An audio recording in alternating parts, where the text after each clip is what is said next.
दोस्तों, आज मंगलवार के दिन घर में इस जगह कपूर में 2 लौंग डालकर जला देना, हर मनोकामना हो जाएगी पूरी मित्रों। आज यानी कि 9 जुलाई को आषाढ़ मास शुक्ल पक्ष मंगलवार की तृतीय तिथि है और इस तिथि पर अश्लेषा नक्षत्र और सिद्ध योग का संयोग रहेगा। तो इस दिन इस विशेष उपाय को करने से मत चकिए, बहुत ही चमत्कारी उपाय है। सिर्फ लौंग से करना यह विशेष चमत्कारी उपाय सारे संकट कष्ट जीवन से नष्ट हो जाएंगे। ऐसा संयोग बहुत ही खास होता है। इस दुर्लभ योग में आपकी धन की सारी समस्या समाप्त होगी, मनोकामनाएं पूरी होंगी, व्यापार में वृद्धि होगी। इस दुर्लभ योग में इस विशेष उपाय को करने से मत चूकना, क्योंकि ऐसा दुर्लभ योग बहुत ही कम बनता है। और घर में अगर नकारात्मक ऊर्जा है जिसके कारण से आपके घर में लड़ाई झगड़े होते हैं, पति पत्नी में आपस में बनता नहीं है, या पति पत्नी में प्यार की कमी है, या घर के किसी भी सदस्यों में आपस में बनता नहीं है, आपकी सारी समस्या को समाप्त करते हैं, तो कल का दिन बहुत ही खास दिन है, बहुत ही शुभ दिन है। इस दिन इस विशेष उपाय को करने से मत चूकना। गुरुजी कहते हैं, यदि धन संपदा की बहुत समस्या है, पैसा पास में टिक ही नहीं रहा है, 100 कमाते हैं 200 खर्च हो जाते हैं, यानी कि कमाई से ज्यादा अगर खर्च हो जाते हैं, तो आज आपको इस विशेष उपाय को जरूर करना चाहिए। पैसा बचने लगेगा, धन संपदा की समस्या भी दूर हो जाएगी।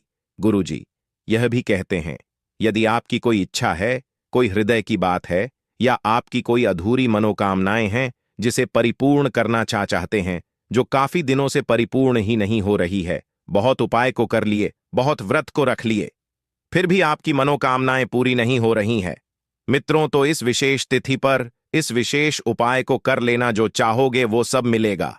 मेरे देव अधिदेव आपकी खाली झोली को भर देंगे। बस कल के दिन लौंग से करना इस विशेष उपाय को, चमत्कार हो जाएगा। पूज्य गुरु जी की कथा से ही सुन के समझ के बड़े ही विस्तार से बताने की और समझाने की पूरी प्रयास करूंगा। अगर आप भगवान भोलेनाथ जी के अनंत भक्त हैं, बजरंग बली जी की कृपा पाना चाहते हैं, तो वीडियो को लाइक करें और चैनल को सब्सक्राइब करें और कमेंट में जय भगवान हनुमान, जय महाकाल अवश्य लिख दें। देखिए, इस पूरे वीडियो में पूज्य गुरु जी के बताए गए 3 बहुत ही खास उपाय को बताऊंगा। पहला और दूसरा उपाय बहुत ही खास है और तीसरे उपाय को करने से मत चूकना, बहुत ही चमत्कारी उपाय है। तो पूज्य गुरु जी के बताए गए 3 में से पहले उपाय को समझ लेते हैं कि इस उपाय को कैसे करना है, मिलेगा क्या, बेनिफिट क्या होगा ना।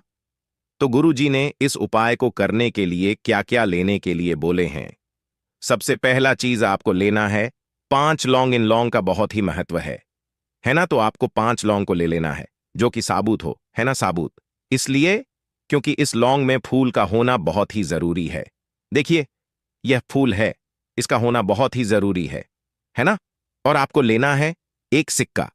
जी हां, आपको 1 सिक्का को ले लेना है। देखिए, हमारे हिंदू धर्म में सिक्के का भी बहुत ही महत्व है और सिक्के को भी लक्ष्मी जी का प्रतीक माना जाता है। इससे लक्ष्मी जी बहुत ही प्रसन्न होती हैं। और आपको लेना है 3 टुकड़ा गुड़ और आपको लेना है 1 पात्र में शुद्ध जल। जी हां, अपने घर से ही शुद्ध जल को भर लेना है। यह जल आपके घर से ही होना चाहिए, कहीं और से नहीं लेना है। ये नहीं कि इधर उधर से जल को भर ले, ऐसा आपको नहीं करना है। इस चीज का आपको विशेष ध्यान देना है। देखिए, इस उपाय को करने के लिए पूज्य गुरु जी ने सुबह का समय बहुत ही अच्छा बताते हैं, है ना। यदि आप सुबह 11 बजे के अंदर अंदर इस उपाय को करते हैं तो बहुत ही अच्छी बात है ना। लेकिन साथ में गुरु जी ये भी कहते हैं कि जो लोग सुबह में नहीं कर पाते हैं, किसी भी रीजन से, इस विशेष उपाय को, है ना, किसी का तबीयत खराब हो जाना या समय नहीं मिलना, कहीं चले जाना अर्जेंट में, मतलब बहुत सारे प्रॉब्लम आ जाते हैं, जिस वजह से आप सुबह में इस उपाय को नहीं कर सकते हैं, है ना।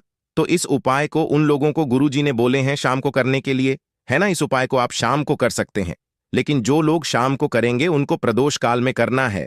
इस चीज का आपको विशेष ध्यान देना है ना। जिनको नहीं पता है कि प्रदोष काल कब है, उनको बता देता हूं कि सूर्यास्त के 45 मिनट पहले और सूर्यास्त के 45 मिनट बाद के समय को प्रदोष काल कहते हैं। इसी 1.5 घंटे के बीच में आपको कर लेना है।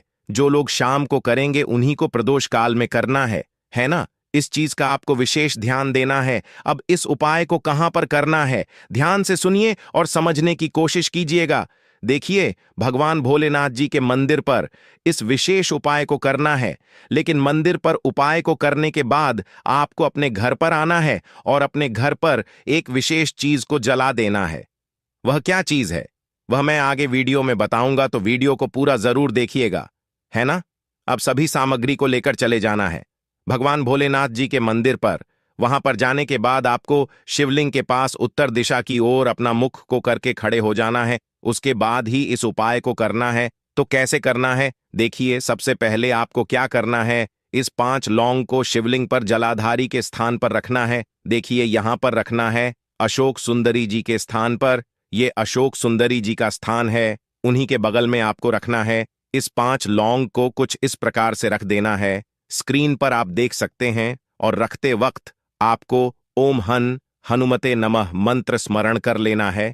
कितनी बार करना है, तो 9 बार करना है। और ओम नमः शिवाय मंत्र का भी स्मरण कर लेना है और अपना नाम और गोत्र बोल देना है और अपनी कामना कर लेना है कि घर से क्लेश समाप्त हो, घर में खुशियां प्रवेश करें, घर की बरकत हो, घर के परिवार में प्यार बढ़े, है ना, परिवार के सदस्यों में एकता बढ़े है ना, ऐसा आपको बोल देना है, प्रार्थना कर लेना है। जी हां, इस लौंग को रखते वक्त ही, है ना। देखिए, गुरुजी कहते हैं शिवलिंग पर लौंग को जलाधारी के पास रखने से हमारे घर में सुख शांति आती है ना, और घर में लड़ाई झगड़ा कम होता है, क्लेश खत्म हो जाता है। अब इस 3 गुण के टुकड़े में से एक गुण के टुकड़े को शिवलिंग पर शिव जी के स्थान पर रखना है।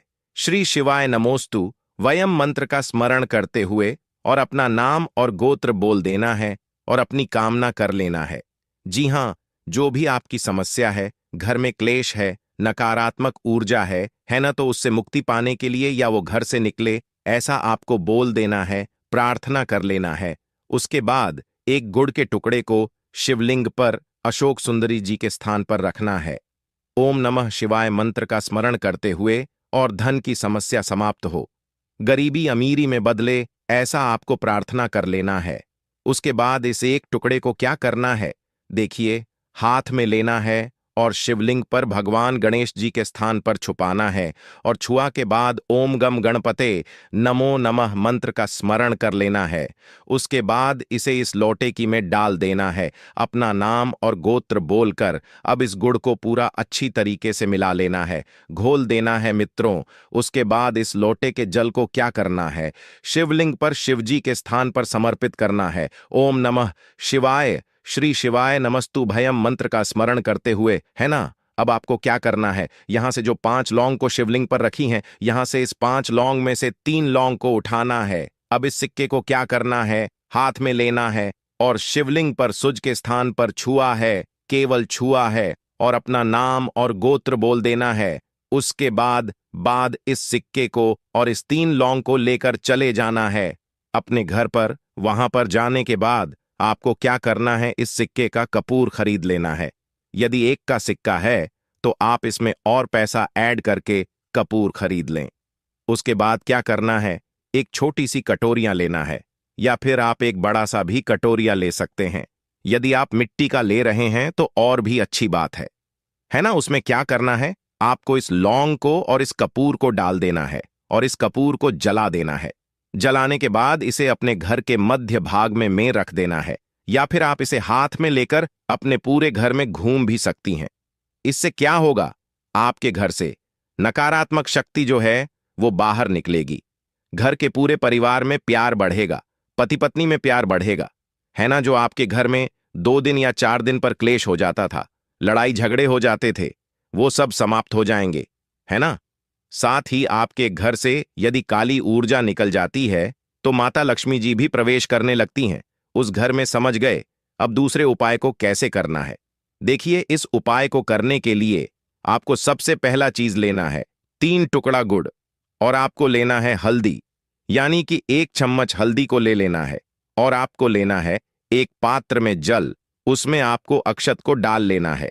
कितना अक्षत को डालना है, यानी कि 1 चुटकी अक्षत को डालना है। एक चीज का विशेष ध्यान देना है, वो अक्षत, वो चावल टूटा नहीं होना चाहिए, है ना। देखिए, जब भी उपाय को करते समय जल का प्रयोग करें तो उस पात्र में कुछ न कुछ जरूर डाल, बहुत ही फायदा होता है। उसके बाद इस उपाय को करना कहाँ है? इस उपाय को करना है तुलसी जड़ में। तो कैसे करना है? देखिए, इस गुण को और तुलसी जी की जड़ में समर्पित करना है ओम तुलसिया नमः मंत्र को बोलकर। देखिए, तुलसी जी की जड़ में गुण और हल्दी रखने से लक्ष्मी जी बहुत ही प्रसन्न होती हैं, दुर्भाग्य को दूर करती हैं। उसके बाद इस लोटे की जल को लेकर तुलसी जी का परिक्रमा को कर लेना है। तुलसी जी को जब भी पूजा या उपाय को करें तो परिक्रमा को जरूर लगा लें, लेकिन यदि आप शाम को कर रही हैं तो परिक्रमा को नहीं करना है। उसके बाद इस लोटे के जल को इस तुलसी जी के जड़ में समर्पित कर देना है। दुर्भाग्य दूर हो जाए, किस्मत आपका साथ देने लगेगी। अब तीसरे उपाय को करने से अधूरी मनोकामनाएं पूरी होंगी। मित्रों, तो इस उपाय को कैसे करना है? आपको लेना है 11 चने की दाल। क्या लेना है? तो 11 चने की दाल लेना है और आपको एक सिक्का लेना है। एक पात्र में जल लेना है। देखिए, मंगलवार को चने की दाल से उपाय को करने से आर्थिक समस्या से मुक्ति मिलती है, अधूरी मनोकामनाएं परिपूर्ण हो जाती हैं, कुंडली में मंगल ग्रह भी मजबूत होता है, जिससे आपके जीवन कल्याण हो जाता है। अब इस उपाय को कहाँ करना है? तो इस उपाय को करना है भगवान जी के मंदिर पर। कैसे करना है? देखिए, शिवलिंग पर इस 11 चने की दाल को रखना है, शिव जी को समर्पित कर देना है। ओम नमः शिवाय ओम हनुमते नमः मंत्र को बोलकर ऐसा करने से भगवान शिव जी के साथ साथ भगवान हनुमान जी भी प्रसन्न हो जाते हैं और आशीर्वाद देते हैं। दुख संकट से मुक्ति मिलती है, अधूरी मनोकामनाएं भी परिपूर्ण हो जाती हैं। उसके बाद यहीं पर इस सिक्के को रखना है। ओम महालक्ष्मी नमः मंत्र को बोलकर ऐसा करने से आपकी अधूरी मनोकामनाएं परिपूर्ण हो जाएंगी, लक्ष्मी जी भी प्रसन्न हो जाएंगे। उसके बाद आपको क्या करना है? इस लोटे के जल को समर्पित करना है। श्री शिवाय नमस्तुभयम ओम नमः शिवाय पंचाक्षर और छड़ाक्षर मंत्र का स्मरण करते हुए अगर आप चाहते हैं कि घर से नकारात्मक ऊर्जा निकले तो इस सिक्के को यहां से उठाना है और इस सिक्के का कपूर खरीद लेना है और अपने घर के